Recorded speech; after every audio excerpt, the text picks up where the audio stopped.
Ultra Beasts. Ever since these... Wait a minute. I feel like I've already said this intro before. Yeah, you have, dumbass. That was a video uploaded yesterday. You know, remember yesterday? The video called Top 5 Strongest Ultra Beasts, Pokemon Ultra Sun and Moon. Yesterday? You uploaded that yesterday.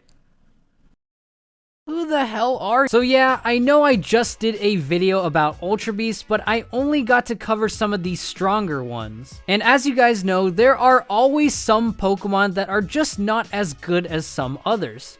Ultra Beast included. And well, since I've just uploaded a video about the top 5 strongest Ultra Beasts in Pokemon Ultra Sun and Ultra Moon, I thought it would only be fair to talk about the other 5 Ultra Beasts that just didn't make the list. So with that, welcome to the top 5 worst or weakest or not as good as the other Ultra Beasts in Pokemon Ultra Sun and Ultra Moon. For this video, I will be taking into account basically everything in the last video, which includes stats, movesets, typings, and how viable it is, or in this case, isn't, in competitive battle. And I'm gonna be honest here, I wouldn't necessarily deem most of these Ultra Beasts to be weak, but compared to the other Ultra Beasts that I put in the last video, they aren't exactly the strongest either. But don't get me wrong, most of them are very strong, let's not take that away from them. I'm just titling the video the way it is because, well, it just makes it less complicated. But of course, as always with these kinds of topics, this video is entirely my own opinion, so if you disagree with me, I encourage you guys to let me know in the comments why you think I'm wrong. Let's get a discussion going. If you guys enjoyed the video, be sure to leave a like, subscribe,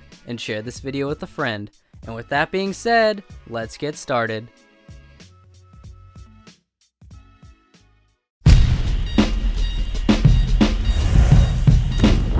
Starting out this list, we have one of the few new Ultra Beasts introduced to us in Pokemon Ultra Sun and Ultra Moon, Ataka.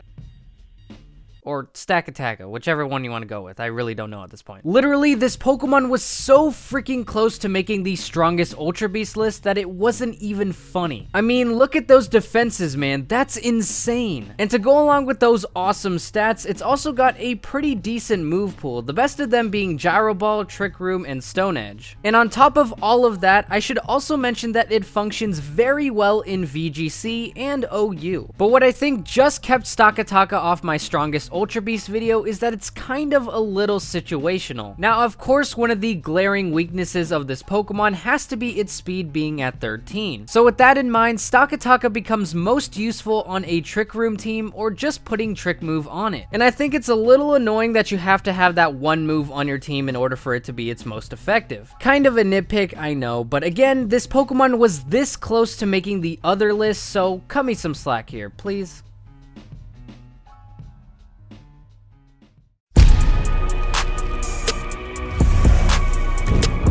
A Pokemon that I actually adored coming into the Pokemon Sun and Moon games happens to be the lovable parasite Pokemon Nileego. I always loved jellyfish growing up because of the SpongeBob cartoon, and Nileego always reminded me of my childhood. And luckily for me, this Pokemon not only looked cool, but was also very strong on the battlefield. Having good speed and special attack stats, plus access to the move Toxic Spikes really makes this Pokemon very effective. But unfortunately, Nileego also has a fair bit of problems too. To start off, it's got very poor physical bulk and poor defensive typing too, which leaves it weak to several common attacking types like ground and steel types. Nileego's typing can also hinder it offensively too, as it struggles to break past most of the metagame's common ground and steel types. I love Nileego, but there's no question it has its weaknesses.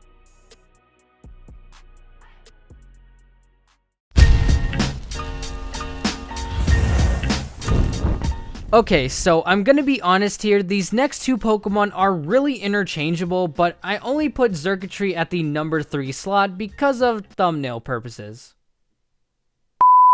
At least I'm honest, right? But on the real though, Circuitry has to be one of my favorite Pokemon to come out of Alola. I just love the idea of it being based off of electrical wires. It's just so cool. And when you take a look at its stats, it's no question why this Pokemon has earned the title of Ultra Beast. That special attack is insane. But with that insane amount of points being put into one stat, other areas are going to have to suffer for it. And unfortunately, that's where it leads to Circuitry's downfall. The major gripe that I think hinders this Pokemon Pokemon from being one of the top tier mons is that it's just too slow to get off any attacks. It suffers from the Chandelure problem. Sure, it gets access to Tail Glow, but you're going to have to set that thing up, and with its pretty frail defenses, you better hope you knock out everything. And speaking of, Circuitry's move pool isn't the best either. Sure, it gets access to Tail Glow, Thunderbolt, and Dazzling Gleam, but I feel that there is a severe lack in versatility and makes this Pokemon a very one-dimensional player. And unlike Pheromosa, you don't have that speed with the attack to make that not matter. But again, that doesn't mean this Pokemon isn't good. Circuitry is great.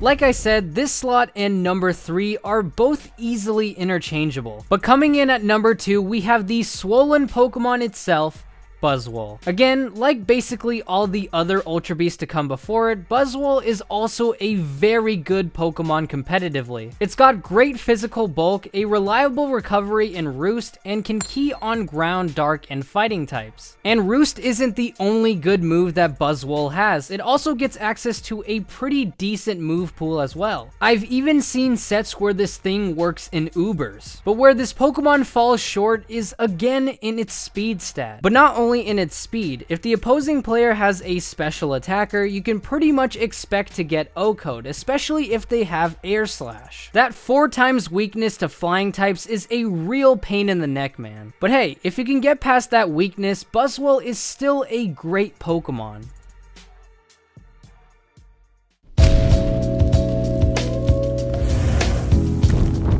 And by a country mile, the worst Ultra Beast in Pokemon Ultra Sun and Ultra Moon, and of all time for that matter, is easily Guzzlord. I mean, there's no question about it. I think even Guzzlord fans can admit that this Pokemon battle-wise is the worst out of all the Ultra Beasts. First, one of the biggest misconceptions about this Pokemon is that it's super bulky. And that's just not true. Sure, it has the 3rd highest HP stat in all of Pokemon, but when you take a look at its defenses, that huge HP doesn't really matter as much. Its typing also may seem good on the surface, giving it some nice resistances to Fire, Psychic, and Grass, but it actually couldn't be any farther from the truth. Because although yes, those resistances are nice, you also gain a lot of weaknesses to types like Fighting, Bug, Ice, and most importantly, Fairy, which is very commonly used and it's 4 times weak to. Not to mention that this Pokemon is also very slow too, so don't expect to be getting any attacks off anytime soon. Let's face it, Guzzler just sucks.